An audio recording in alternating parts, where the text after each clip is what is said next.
अस्सलामुअलैकुम। Voice of किताब में आपका इस्तकबाल है। मुस्लिम 100 किताब की एक और दिलचस्प शख्सियत के साथ हम हाजिर हैं। तो आज हम बात करने वाले हैं एक ऐसी शख्सियत के बारे में जिन्हें इस्लाम के पहले खलीफा और पैगंबर इस्लाम के सबसे करीबी, सबसे अजीज साथी होने का शर्फ हासिल है। जी हाँ, हम बात कर रहे हैं हजरत अबू बकर सिद्दीक रजी अल्लाह ताला अन्हा की। आइए उनकी जिंदगी और उनके किरदार को करीब से देखते हैं। देखिए, ये एक जुमला ही उनके रूहानी मकाम और इस्लाम से उनकी बेपनाह मोहब्बत को कितने खूबसूरत अंदाज से बयान कर देता है। चलिए इसी बात को आगे बढ़ाते हैं और उनकी जिंदगी में थोड़ा गहरा उतरते हैं।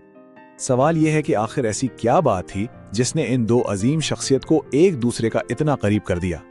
इस तारीखी दोस्ती की बुनियाद को समझने के लिए हमें इस्लाम के ऐलान से भी पहले के दौर में जाना होगा। उनका असल नाम अब्दुल्ला इब्न अबी कुहाफा था, लेकिन वो अबू बकर के नाम से मशहूर हुए। वो कुरैश के एक बहुत मुअज़्ज़ज़ कबीले से थे, एक मेहरबान दिल और काफी अमीर ताजिर। और बचपन से ही वो और उस वक्त के नौजवान मोहम्मद सल्लल्लाहु अलैहि वसल्लम बहुत गहरे दोस्त थे। उनकी दोस्ती की फाउंडेशन कितनी मजबूत थी, इसका अंदाजा यहाँ से लगाएं। दोनों ही बुत परस्ती यानी आइडोलैट्री को नापसंद करते थे, दोनों ही नाइंसाफी के सख्त खिलाफ थे और दोनों ही अपने नरम दिल और सखावत के लिए मशहूर थे। तो ये जो कॉमन वैल्यूज थी ना, इन्होंने इस्लाम से पहले ही उनके दरमियान एक बहुत ही सॉलिड रिश्ता कायम कर दिया था। और इस दोस्ती का असल इम्तिहान उस वक्त हुआ जब रसूलुल्लाह सल्लल्लाहु अलैहि वसल्लम ने उन्हें अपनी पहली वही यानी अल्लाह का पहला पैगाम सुनाया। हजरत अबू बकर ने एक सेकंड भी नहीं सोचा, फौरन बिना किसी हिचकिचाहट के उनकी बात मान ली। ये असल में उनके अपने दोस्त के किरदार और सच्चाई पर उनके कामिल यकीन का सबसे बड़ा सबूत था। चलिए अब उस अजीम वाक़े की तरफ बढ़ते हैं जिसने हजरत अबू बकर को वो लक़ब दिलाया जिससे वो आज पूरी तारीख में जाने जाते हैं। ये वाक़या था अल इसरा वल मिराज का, यानी रसूलुल्लाह सल्लल्लाहु अलैहि वसल्लम का एक ही रात में मक्का से जेरूसलम और फिर वहां से आसमानों का सफर। अब जाहिर है ये एक ऐसा मौजिज़ा था जिसने उस वक्त बहुत से लोगों के ईमान को आजमाया। मक्का के सरदारों ने सोचा, आहा ये मौका है। उन्होंने इसे एक मौका समझा और फौरन जाकर हजरत अबू बकर से पूछा, सुना है तुम्हारे दोस्त ये दावा कर रहे हैं कि वो एक ही रात में जेरूसलम और आसमानों की सैर करके वापस आ गए, क्या तुम इस बात पर यकीन करोगे? और हजरत अबू बकर का जवाब वो तारीख में लिखा गया। उन्होंने फौरन कहा, अगर उन्होंने ये फरमाया है तो फिर ये बिल्कुल सच है। इस एक जुमले ने सब शक करने वालों को हमेशा के लिए खामोश कर दिया और बस उसी दिन से उन्हें अस-सिद्दीक यानी सच की तस्दीक करने वाला का लक़ब मिला। ये लक़ब उनके अटल ईमान और अपने दोस्त पर कामिल एतमाद का एक जीता जागता सबूत था।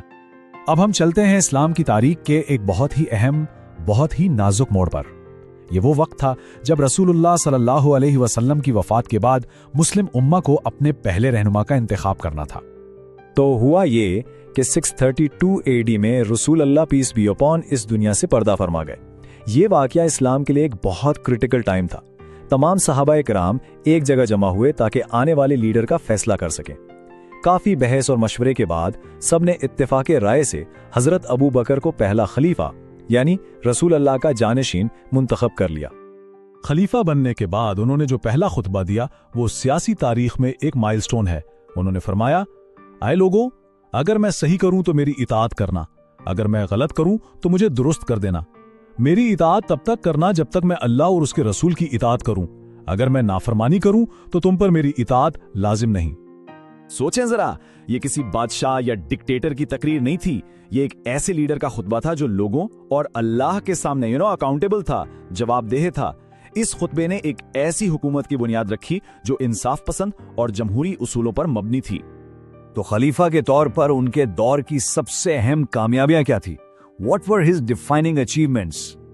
देखिए, उनका दौर खिलाफत था तो मुख्तसर, सिर्फ 2 साल से कुछ ज्यादा, लेकिन इस शॉर्ट टाइम में उन्होंने पूरे अरब में अमन कायम किया, सियासी बगावतों को खत्म किया। उस वक्त की 2 सुपर पावर्स पर्शियन और बाइजांतीन एम्पायर्स का डटकर मुकाबला किया। तमाम बड़े फैसलों के लिए एक एडवाइजरी काउंसिल बनाई और सबसे बढ़कर आने वाली नस्लों के लिए कुरान को महफूज किया। और ये आखिरी काम यानी कुरान पाक को एक किताब, एक मुसहफ की शक्ल में जमा करना उनकी सबसे अजीम, सबसे लास्टिंग खिदमत मानी जाती है। इस एक काम ने अल्लाह के पैगाम को उसकी बिल्कुल ओरिजिनल शक्ल में हमेशा हमेशा के लिए महफूज कर लिया। लीडर के तौर पर तो वो अजीम थे ही, लेकिन एज अ पर्सन, एक इंसान के तौर पर उनकी जाती जिंदगी में हमारे लिए क्या सबक है?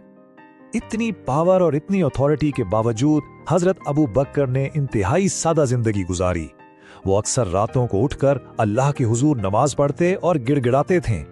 उनकी शख्सियत में पावर और ह्यूमिलिटी का एक अजीब सा खूबसूरत सा इम्तिजाज था। उनके दिल में अल्लाह का खौफ और आखिरत की फिक्र कितनी गहरी थी, इसका अंदाजा इस एक बात से लगाएं।